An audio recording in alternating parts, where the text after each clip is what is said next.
हरे कृष्णा, राधे राधे। आज की कथा में आप सभी भक्तों का हार्दिक स्वागत है। भगवान श्री कृष्ण और श्रीमती राधा रानी की कृपा सदैव आप और आपके समस्त परिवार पर बनी रहे। और अब भगवान श्री हरि विष्णु का ध्यान करके आज की कथा का प्रारंभ करते हैं। जब नरोत्तम ब्राह्मण ने भगवान से पूछा कि हे नाथ, आप मूक चांडाल के घर में अत्यंत सुंदर ब्राह्मण का रूप धारण किए विराजमान थे, इसी प्रकार पतिव्रता के घर में भी और तुलाधार के यहाँ भी, मित्रद्रोहक के यहाँ भी और वैष्णव महात्मा के यहाँ भी मंदिर में आपका दर्शन हुआ है। इन सभी बातों का यथार्थ रहस्य क्या है, मुझ पर अनुग्रह करके बताइए।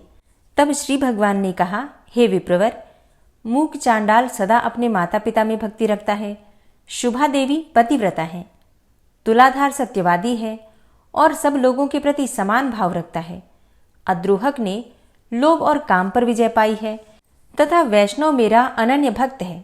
इन्हीं सद्गुणों के कारण प्रसन्न होकर मैं इन सबके घर में सानंद निवास करता हूँ और मेरे साथ सरस्वती और लक्ष्मी भी इन लोगों के यहाँ मौजूद रहती हैं। मूक चांडाल त्रिभुवन में सबका कल्याण करने वाला है। चांडाल होने पर भी वह सदाचार में स्थित है, इसलिए देवता उसे ब्राह्मण मानते हैं। पुण्य कर्म द्वारा मूक चांडाल को समानता करने वाला इस संसार में दूसरा कोई है ही नहीं। वह सदा माता पिता की भक्ति में संलग्न रहता है। उसने अपनी इसी भक्ति के बल से तीनों लोकों को जीत लिया है। उसकी माता पिता के प्रति भक्ति देखकर मैं बहुत संतुष्ट रहता हूँ और इसीलिए उसके घर के भीतर आकाश में संपूर्ण देवताओं के साथ ब्राह्मण रूप में निवास करता हूँ। इसी प्रकार मैं उस पतिव्रता, तुलाधार के, अद्रोहक के और वैष्णव के घर में भी सदा निवास करता हूँ। हे धर्मज्ञ, एक मुहूर्त के लिए भी मैं इन लोगों का घर नहीं छोड़ता। जो पुण्यात्मा है वे ही मेरा प्रतिदिन दर्शन कर पाते हैं, दूसरे पापी मनुष्य नहीं। तुमने अपने पुण्य के प्रभाव से और मेरे अनुग्रह के कारण ही मेरा दर्शन किया है। अब मैं क्रमशः उन महात्माओं के सदाचार का वर्णन करूंगा, तुम ध्यान देकर सुनो, क्योंकि ऐसे वर्णनों को सुनकर मनुष्य जन्म और मृत्यु के बंधन से सर्वथा मुक्त हो जाता है।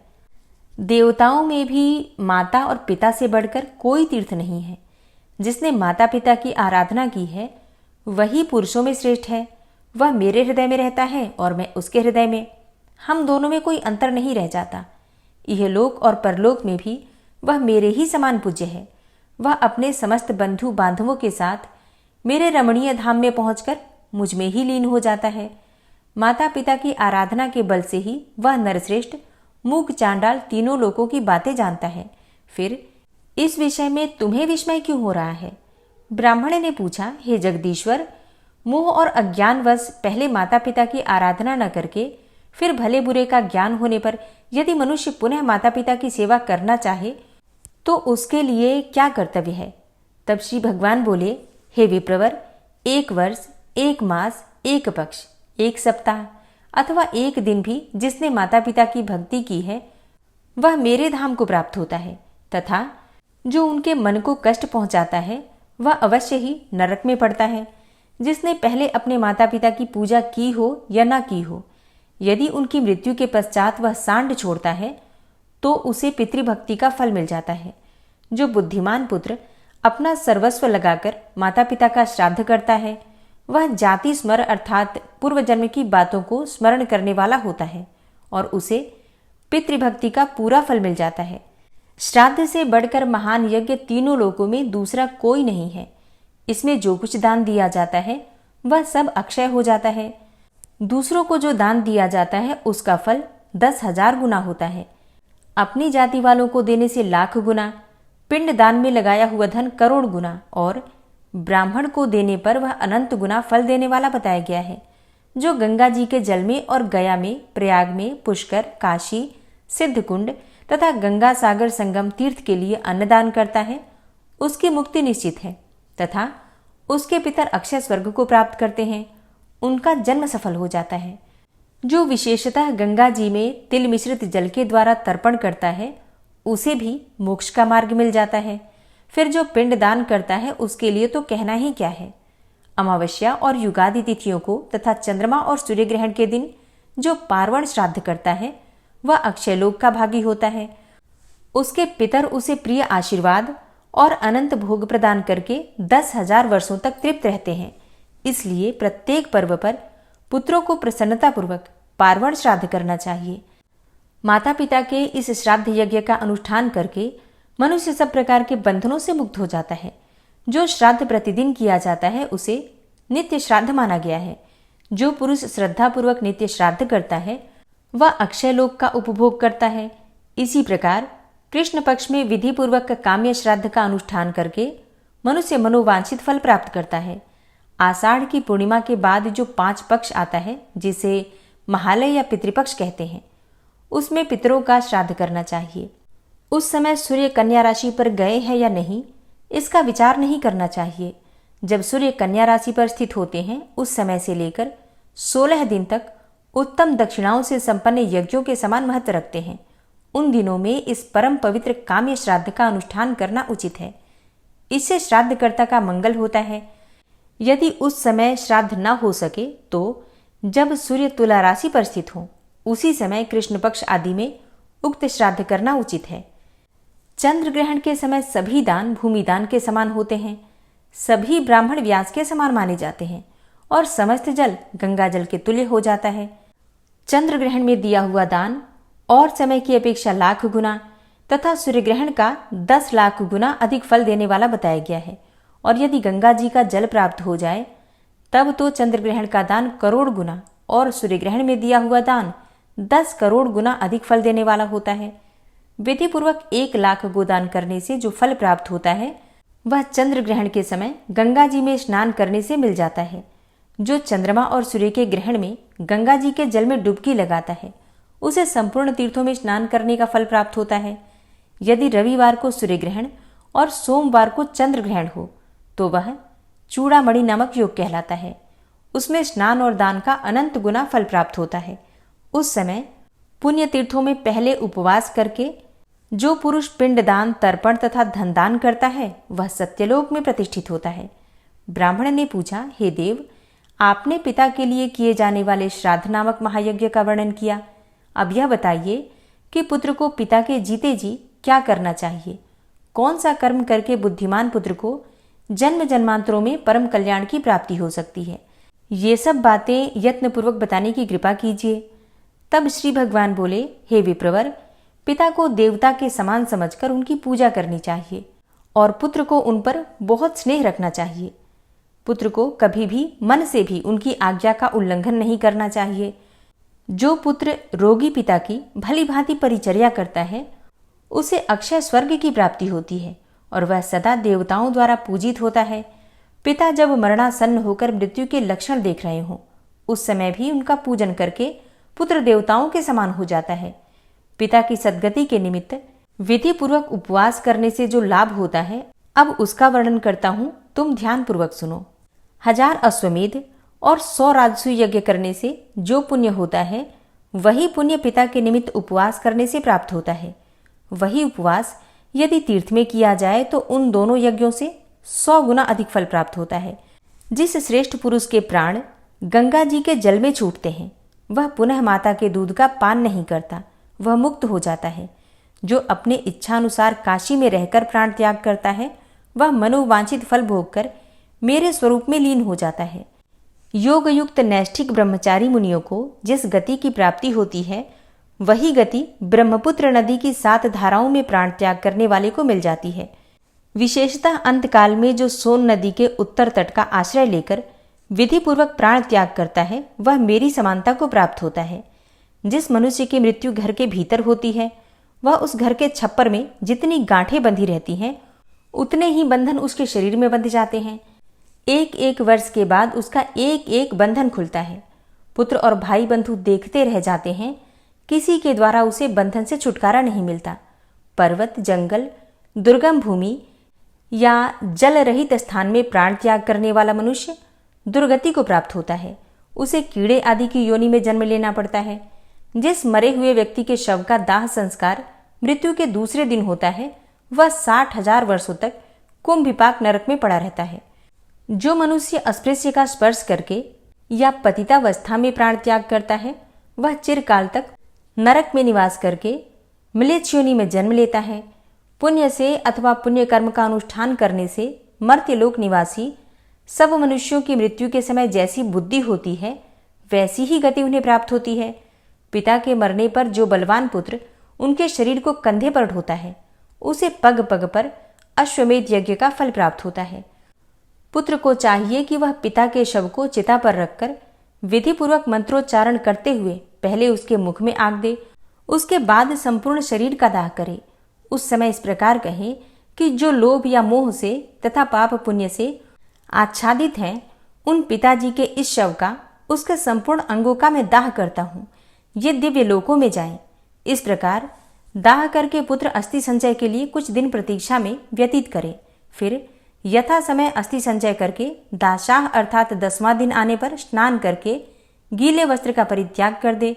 फिर विद्वान पुरुष 11वें दिन एकादशा अर्थात श्राद्ध करे और प्रेत के शरीर की पुष्टि के लिए एक ब्राह्मण को भोजन कराएं।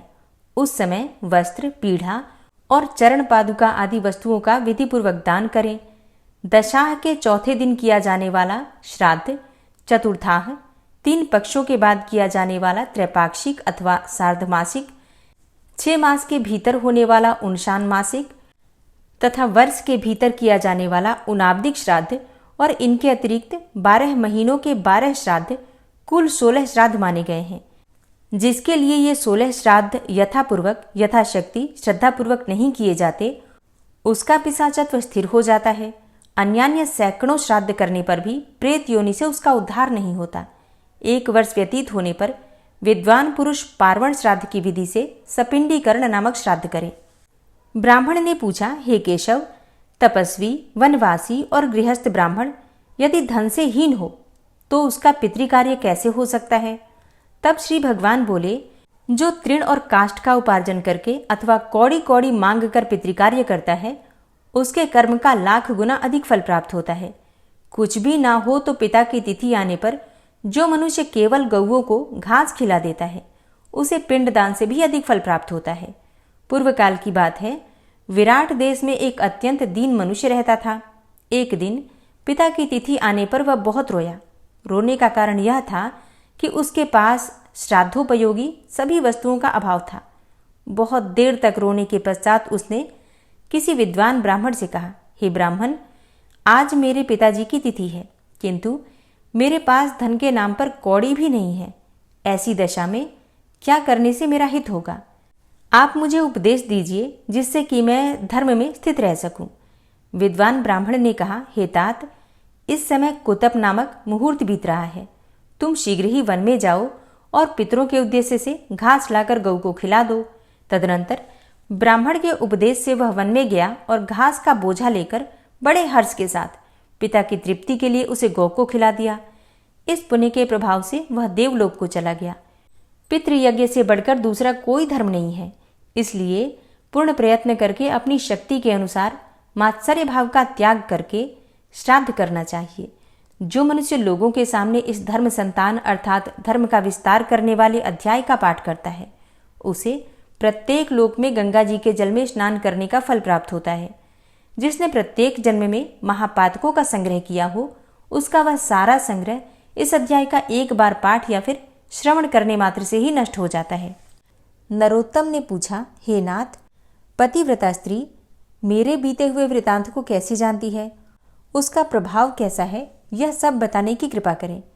श्री भगवान बोले, हे वत्स, ये बात मैं तुमसे पहले ही बता चुका हूँ, किंतु फिर यदि सुनने का कौतूहल हो रहा है तो सुनो। तुम्हारे मन में जो कुछ भी प्रश्न है सबका उत्तर दे रहा हूँ। जो स्त्री पतिव्रता होती है, पति को प्राणों के समान समझती है और सदा पति के हित साधन में ही संलग्न रहती है, वह देवताओं और ब्रह्मवादी मुनियों की भी पूज्य होती है। जो नारी एक ही पुरुष की सेवा स्वीकार करती है, दूसरे की ओर दृष्टि भी नहीं डालती, वह संसार में परम पूजनीय मानी जाती है। हे तात, प्राचीन काल की बात है, मध्य देश में एक अत्यंत शोभायमान नगरी थी। उसमें एक पतिव्रता ब्राह्मणी रहती थी। उसका नाम था शैब्या। उसका पति पूर्व जन्म के पाप से कोढ़ी हो गया था। उसके शरीर में अनेकों घाव हो गए थे जो बराबर बहते रहते थे, लेकिन शैब्या अपने ऐसे पति की सेवा में सदा संलग्न रहती थी। पति के मन में जो जो इच्छा होती थी उसे वह अपनी शक्ति के अनुसार अवश्य पूर्ण करती थी। प्रतिदिन देवता की भांति स्वामी की पूजा करती थी और दोष बुद्धि त्याग कर उसके प्रति विशेष स्नेह रखती थी। एक दिन उसके पति ने सड़क से जाती हुई एक परम सुंदरी वेश्या को देखा। उस पर दृष्टि पड़ते ही वह अत्यंत मोह के वशीभूत हो गया। उसकी चेतना पर कामदेव ने पूरा अधिकार कर लिया। वह दीर्घकाल तक लंबी सांसें खींचता रहा और अंत में बहुत उदास हो गया। उसका उच्छ्वास सुनकर पतिव्रता अपने घर से बाहर आई और अपने पति से पूछने लगी, हे नाथ, आप उदास क्यों हो गए? आपने लंबी सांस कैसे खींची? हे प्रभु, आपको जो प्रिय हो वह कार्य मुझे बताइए। वह करने योग्य हो या ना हो, मैं आपके प्रिय कार्य को अवश्य ही पूर्ण करूंगी। एकमात्र आप ही मेरे गुरु हैं और आप ही मेरे प्रियतम हैं। अब पत्नी के इस प्रकार पूछने पर उसके पति ने कहा, हे प्रिय, उस कार्य को न तो तुम पूर्ण कर सकती हो और न मैं ही कर सकता हूँ, अतः व्यर्थ बात करनी उचित नहीं है। पतिव्रता बोली, हे नाथ, मुझे विश्वास है मैं आपका मनोरथ जानकर उस कार्य को सिद्ध कर सकूंगी। आप मुझे आज्ञा तो दीजिए। जिस किसी उपाय से हो सके मुझे आपका कार्य सिद्ध करना है। यदि आपके दुष्कर कार्य को मैं यत्न करके पूर्ण कर सकूं तो इस लोक और परलोक में भी मेरा परम कल्याण होगा। तब कोढ़ी ने कहा कि हे साध्वी, अभी अभी इस मार्ग से एक परम सुंदरी वेश्या जा रही थी। उसका शरीर सब ओर से मनोरम था। उसे देखकर मेरा हृदय कामाग्नि से दग्ध हो रहा है। यदि तुम्हारी कृपा से मैं उस नवयौवना को प्राप्त कर सकूं तो मेरा जन्म सफल हो जाएगा। हे देवी, तुम उसे मिलाकर मेरा हित साधन करो। पति की कही हुई बात सुनकर पतिव्रता बोली, हे प्रभु, इस समय धैर्य रखिए, मैं यथाशक्ति आपका कार्य सिद्ध कर दूंगी। यह कहकर पतिव्रता ने मन ही मन कुछ विचार किया और रात्रि के अंतिम भाग में उषा काल में उठकर वह गोबर और झाड़ू लेकर तुरंत ही चल दी। जाते समय उसके मन में बड़ी प्रसन्नता थी। वैश्या के घर पहुंचकर उसने उसके आंगन और गली कूचे में झाड़ू लगाई तथा गोबर से लीप पोतकर लोगों की दृष्टि पड़ने के भय से वह शीघ्रतापूर्वक अपने घर लौट आई। इस प्रकार लगातार 3 दिनों तक पतिव्रता ने वैश्या के घर में झाड़ू देने और लीपने का काम किया। उधर वह वैश्या अपने दास दासियों से पूछने लगी कि आज आंगन की इतनी बढ़िया सफाई किसने की है। सेवकों ने परस्पर विचार करके वैश्या से कहा, हे भद्रे, घर की सफाई का यह काम हम लोगों ने तो नहीं किया है। यह सुनकर वैश्या को बड़ा विस्मय हुआ। उसने बहुत देर तक उसके विषय में विचार किया और रात्रि बीतने पर जो ही वह उठी तो उसकी दृष्टि उस पतिव्रता ब्राह्मणी पर पड़ी। वह पुनः टहल बजाने के लिए आई थी, अर्थात काम करने, साफ सफाई करने के लिए आई हुई थी। अब उस परम साध्वी पतिव्रता ब्राह्मणी को देखकर, हाय हाय, आप ये क्या करती हैं, क्षमा कीजिए, रहने दीजिए, यह कहती हुई वैश्या ने उसके पैर पकड़ लिए और पुनः कहा, हे पतिव्रते, आप मेरी आयु, शरीर, संपत्ति, यश तथा कीर्ति, इन सब का विनाश करने के लिए ऐसी चेष्टा कर रही हैं। हे साध्वी, आप जो जो वस्तुएं मांगे उसे निश्चय दूंगी। यह बात मैं दृढ़ निश्चय के साथ कह रही हूँ। सुवर्ण, रत्न, मणि, वस्त्र तथा और भी जिस किसी वस्तु की आपके मन में अभिलाषा हो उसे मांगिए। तब पतिव्रता ने उस वैश्या से कहा, मुझे धन की आवश्यकता नहीं है, तुम्ही से कुछ काम है, यदि करो तो उसे बताऊं। उस कार्य की सिद्धि होने पर ही मेरे हृदय में संतोष होगा और तभी मैं यह समझूंगी कि तुमने इस समय मेरा सारा मनोरथ पूर्ण कर दिया। वैश्या बोली, हे पतिव्रते, आप जल्दी बताइए, मैं सच सच कहती हूँ, आपका अभीष्ट कार्य अवश्य करूंगी। हे माता जी, आप तुरंत ही अपनी आवश्यकता बताएं और मेरी रक्षा करें। पतिव्रता ने लजाते लजाते वह कार्य जो उसके पति को श्रेष्ठ एवं प्रिय जान पड़ता था कह सुनाया।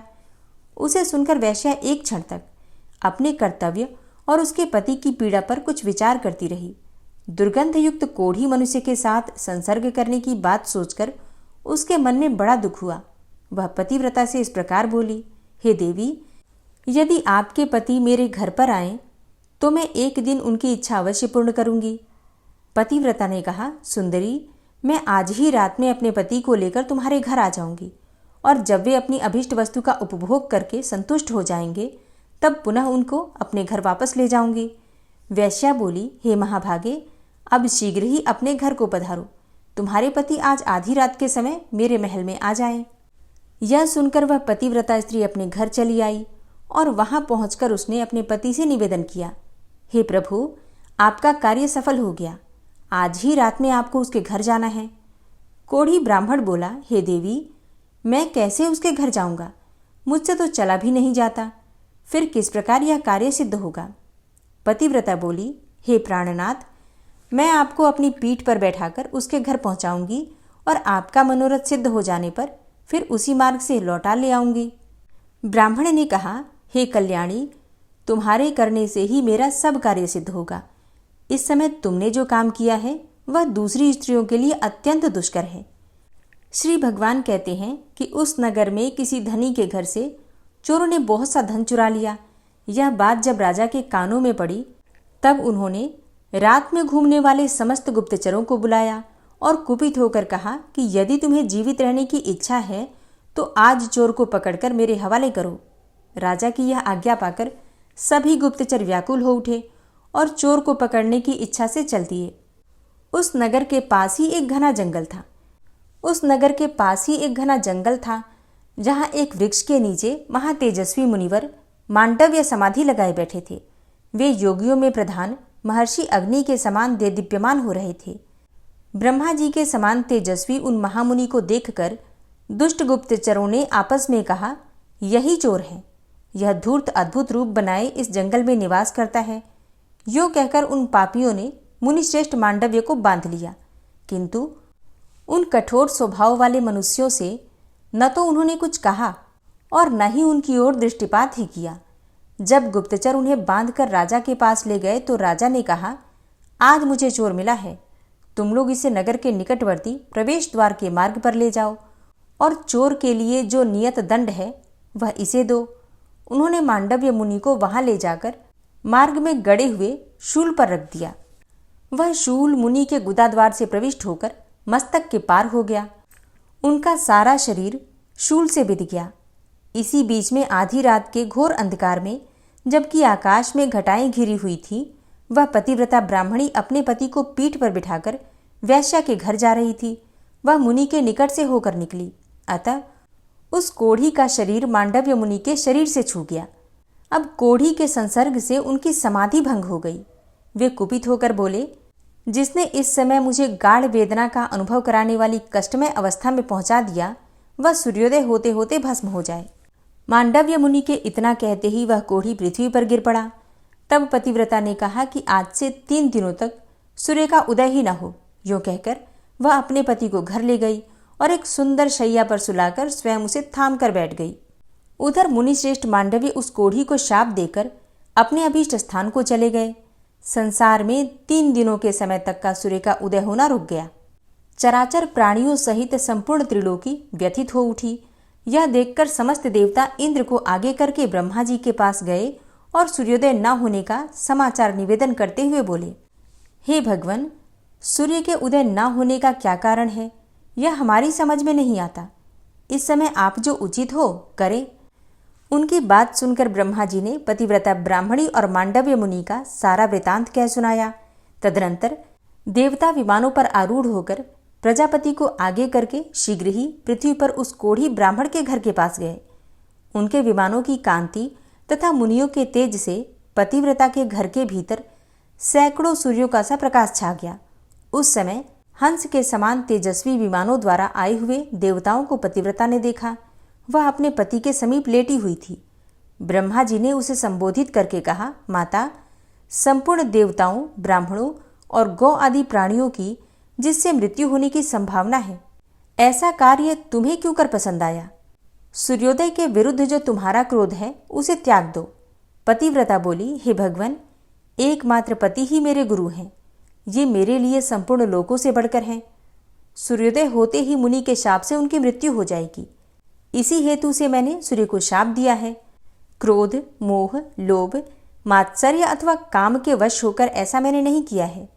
ब्रह्मा जी ने कहा, माता, जब एक की मृत्यु से तीनों लोगों का हित हो रहा हो, ऐसी दशा में तुम्हें बहुत अधिक पुण्य होगा। पतिव्रता बोली, पति का त्याग करके मुझे आपका परम कल्याणमय सत्यलोक भी अच्छा नहीं लगता। ब्रह्मा जी ने कहा, हे देवी, सूर्योदय होने पर जब सारी त्रिलोकी स्वस्थ हो जाएगी, तब तुम्हारे पति के भस्म हो जाने पर भी मैं तुम्हारा कल्याण साधन करूंगा। हम लोगों के आशीर्वाद से वह कोढ़ी ब्राह्मण कामदेव के समान सुंदर हो जाएगा। ब्रह्मा जी के यो कहने पर उस सती ने क्षण भर कुछ विचार किया। उसके बाद हाँ कहकर उसने स्वीकृति दे दी। फिर तो तत्काल ही सूर्योदय हो गया और मुनि के शाप से पीड़ित ब्राह्मण राख का ढेर हो गया। फिर उस राख से कामदेव के समान सुंदर रूप धारण किए हुए वह ब्राह्मण प्रकट हुआ। यह देखकर समस्त पुरवासी बड़े विस्मय में पड़े। देवता प्रसन्न हो गए। सब लोगों का चित्त पूर्ण रूप से स्वस्थ हो गया। उस समय स्वर्गलोक से सूर्य के समान तेजस्वी एक विमान आया और वह साध्वी अपने पति के साथ उस पर बैठकर देवताओं के साथ स्वर्ग को चली गई। शुभा भी ऐसी ही पतिव्रता है, इसलिए वह मेरे समान है। उस सतीत्व के प्रभाव से ही वह भूत, भविष्य और वर्तमान तीनों कालों की बातें जानती है। जो मनुष्य इस परम उत्तम पुण्यमय उपाख्यान को लोक में सुनावेगा, उसके जन्म जन्म के किए हुए समस्त पाप नष्ट हो जाएंगे। ब्राह्मण ने पूछा, हे भगवान, मांडव्य मुनि के शरीर में शूल का आघात कैसे लगा तथा पतिव्रता स्त्री के पति को कोढ़ का रोग क्यों हुआ? भगवान श्री विष्णु बोले, मांडव्य मुनि जब बालक थे तब उन्होंने अज्ञान और मोहवश एक झिंगूर के गुदा देश में तिनका डालकर छोड़ दिया था। यद्यपि उन्हें उस समय धर्म का ज्ञान नहीं था, तथापि उस दोष के कारण उन्हें एक दिन और रात वैसा कष्ट भोगना पड़ा। किंतु मांडव्य मुनि ने समाधिस्थ होने के कारण शूलपात जनित वेदना का पूरी तरह अनुभव नहीं किया। इसी प्रकार पतिव्रता के पति ने भी पूर्व जन्म में एक कोढ़ी ब्राह्मण का वध किया था। इसी से उसके शरीर में दुर्गंध युक्त कोढ़ का रोग उत्पन्न हो गया था। किंतु उसने ब्राह्मण को 4 गौरी दान और 3 कन्या दान किए थे। इसी से उसकी पत्नी पतिव्रता हुई और उस पत्नी के कारण ही वह मेरी समता को प्राप्त हुआ। ब्राह्मण ने कहा, हे नाथ, यदि पतिव्रता का ऐसा महात्म्य है, तब तो जिस पुरुष की भी स्त्री व्याभिचारिणी न हो उसे स्वर्ग की प्राप्ति निश्चित है। सती स्त्री से सबका कल्याण होना चाहिए। भगवान श्री विष्णु बोले, ठीक है। संसार में कुछ स्त्रियां ऐसी कुलटा होती हैं जो सर्वस्व अर्पण करने वाले पुरुष के प्रतिकूल आचरण करती हैं। उनमें जो सर्वथा अरक्षणीय हो, जिसकी दुराचार से रक्षा करना असंभव हो, ऐसी स्त्री को तो मन से भी स्वीकार नहीं करना चाहिए। जो नारी काम के वशीभूत हो जाती है, वह निर्धन, कुरूप, गुणहीन तथा नीच कुल के नौकर पुरुष को भी स्वीकार कर लेती है और मृत्यु तक से संबंध जोड़ने में उसे हिचक नहीं होती। वह गुणवान, कुलीन, अत्यंत धनी, सुंदर और रति कार्य में कुशल पति का भी परित्याग करके नीच पुरुष का सेवन करती है। हे विप्रवर, इस विषय में उमा नारद संवाद ही दृष्टांत है, क्योंकि नारद जी स्त्रियों की बहुत सी चेष्टाएं जानते हैं। नारद मुनि स्वभाव से ही संसार की प्रत्येक बात को जानने की इच्छा रखते हैं। एक बार वे अपने मन में कुछ सोच विचार कर पर्वतों में उत्तम कैलाश गिरी पर गए।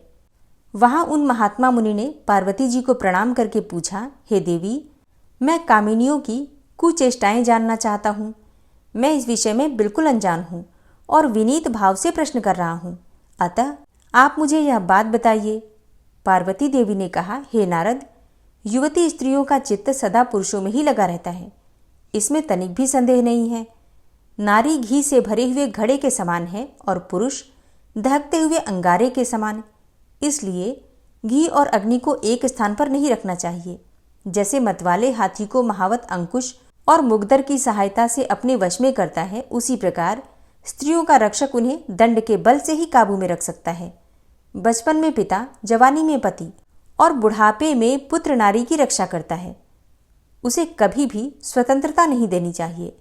सुंदरी स्त्री को यदि उसकी इच्छा के अनुसार स्वतंत्र छोड़ दिया जाए तो परपुरुष की प्रार्थना से अधीर होकर वह उसके आदेशों के अनुसार व्याभिचार में प्रवृत्त हो जाती है।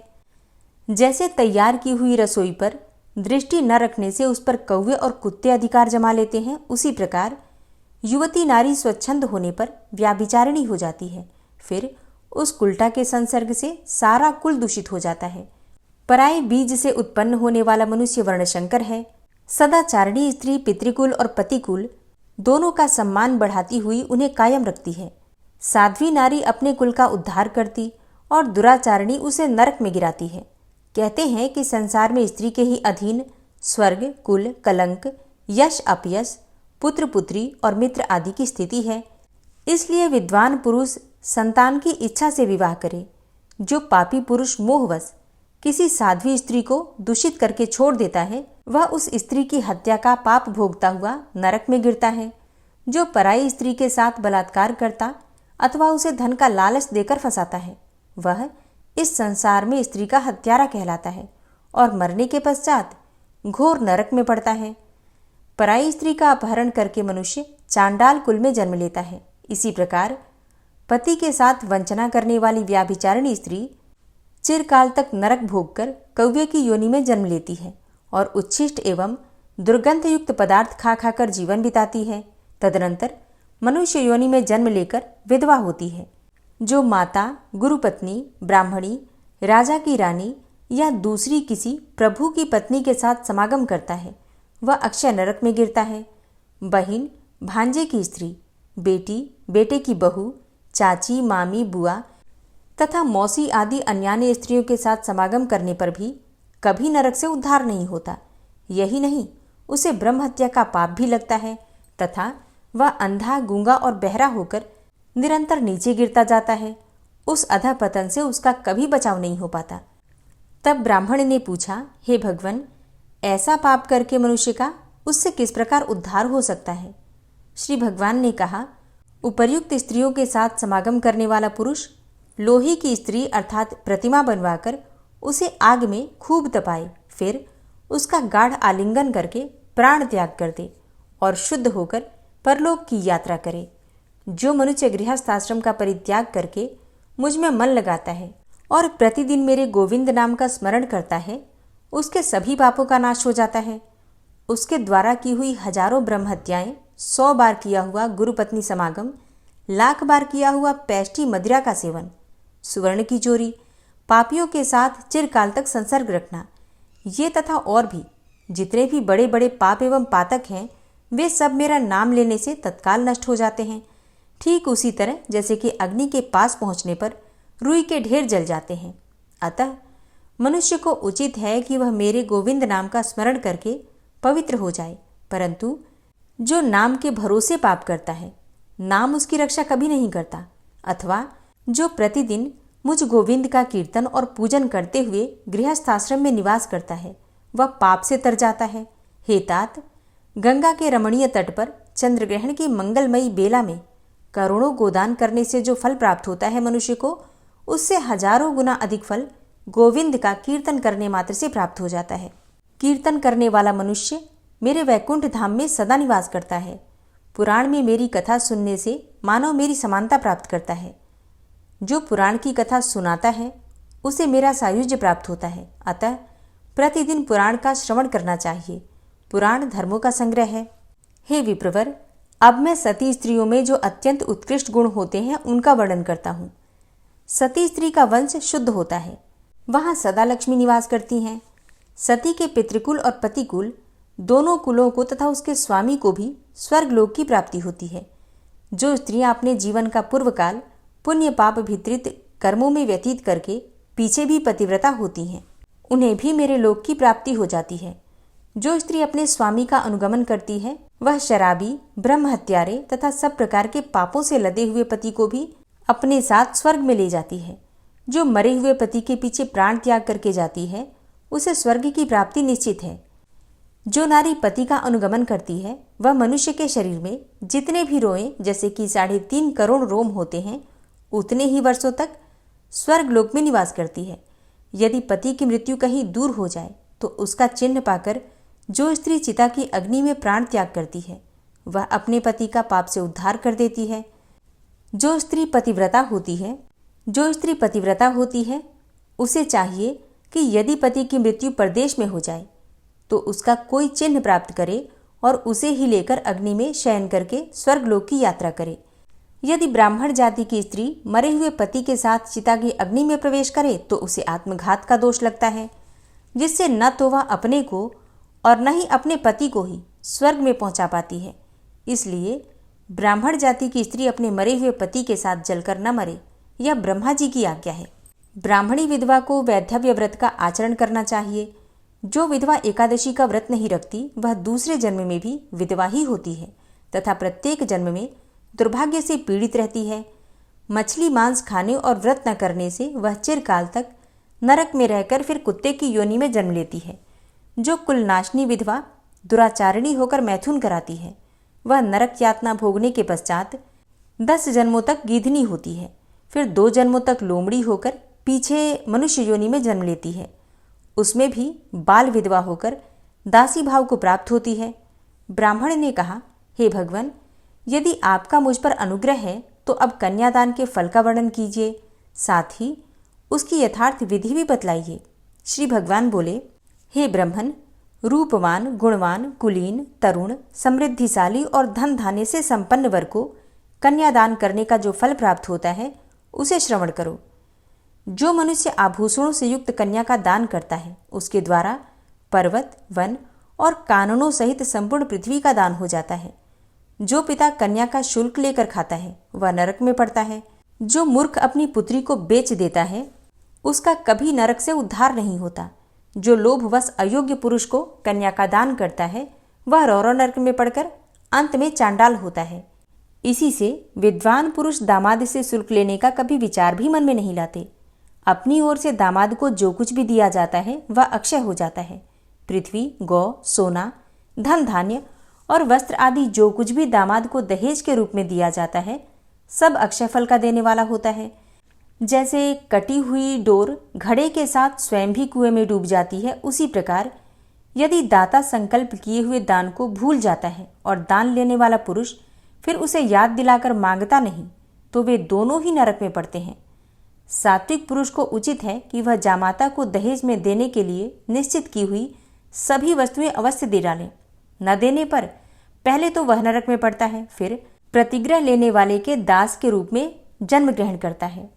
जो बहुत खाता हो, अधिक दूर रहता हो, अत्यधिक धनवान हो, जिसमें अधिक दुष्टता हो, जिसका कुल उत्तम न हो, तथा जो मूर्ख हो, इन 6 मनुष्यों को कन्या नहीं देनी चाहिए।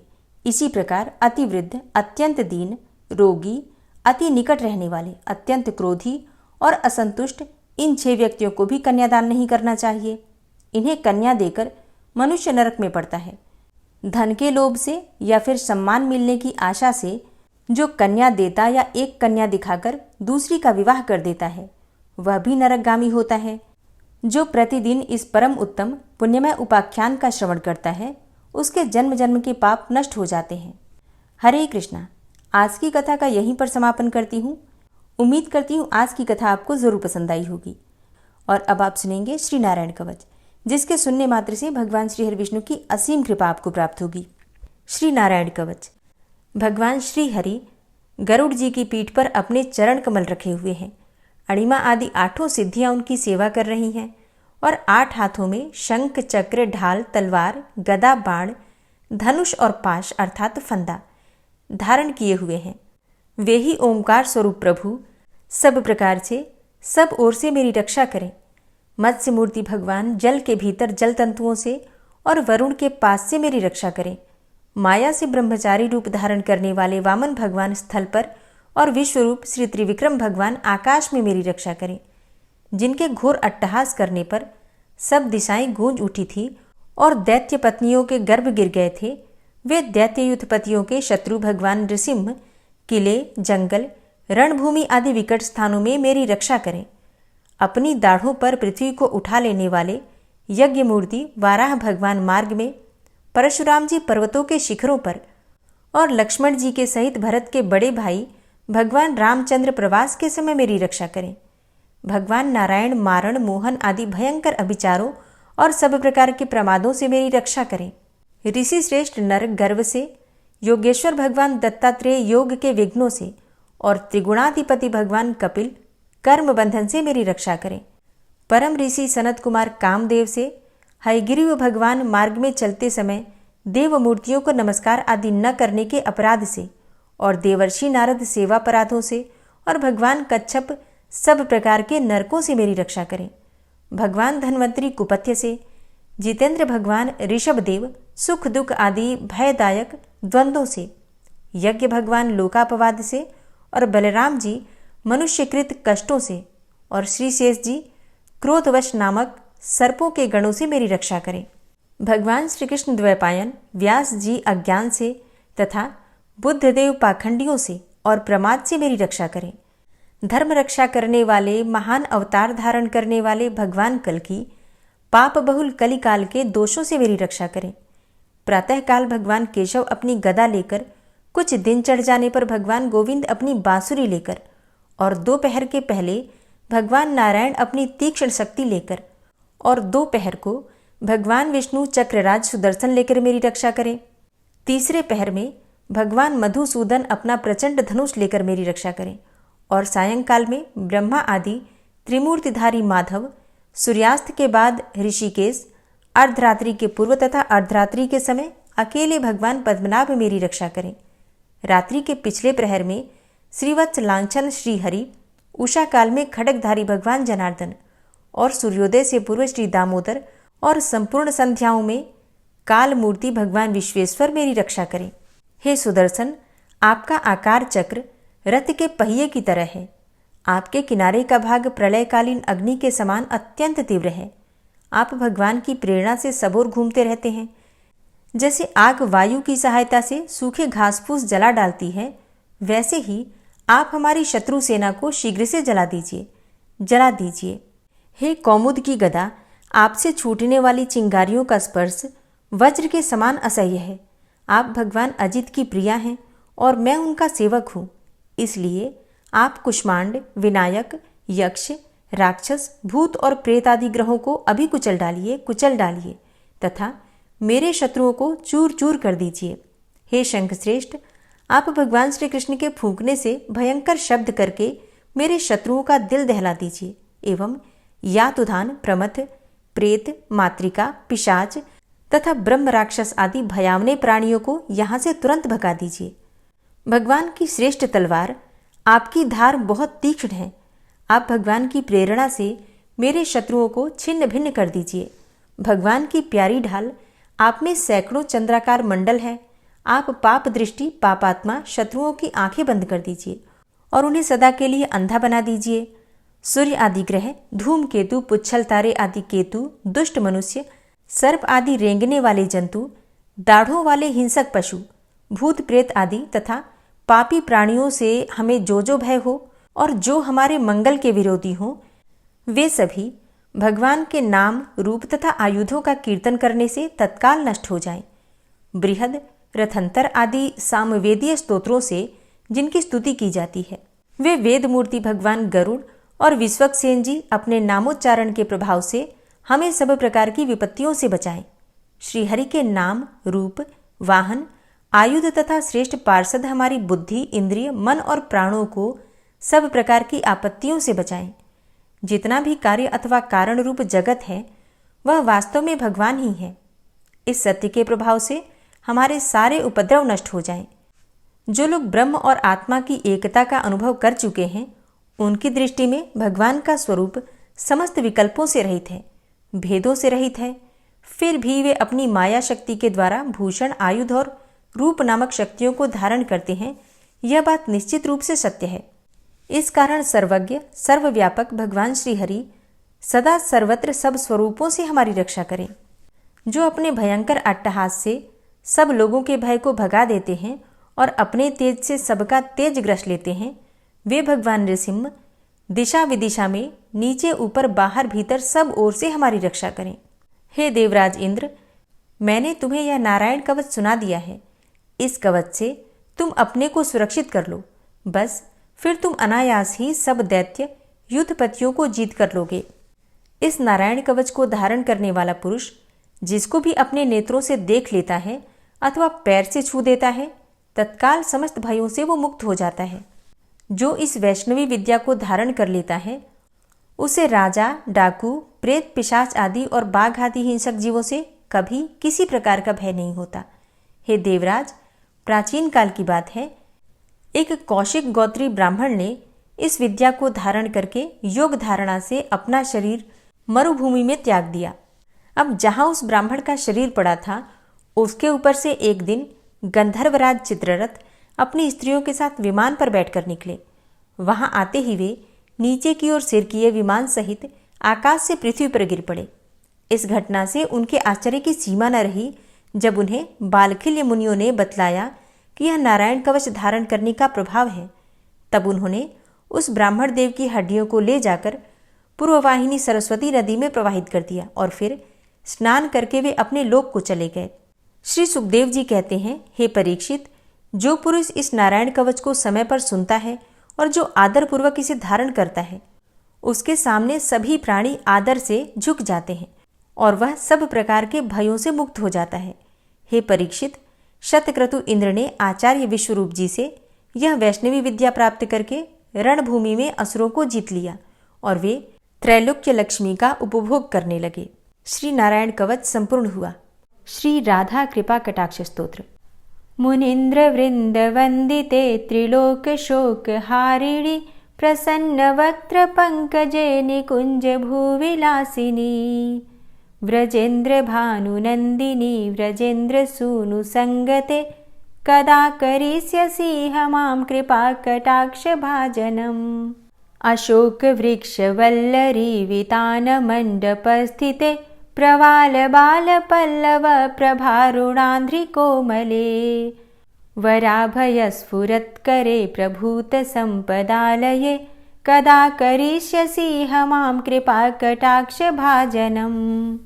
अनंगरंग मंगलम प्रसंग भंगुरं भ्रुवां सविभ्रमं ससंभ्रमं दृगंत बाणपातने निरन्तरं वशीकृत प्रतीत नन्दनन्दने कदा करिष्यसि हमां कृपा कटाक्ष भाजनम्।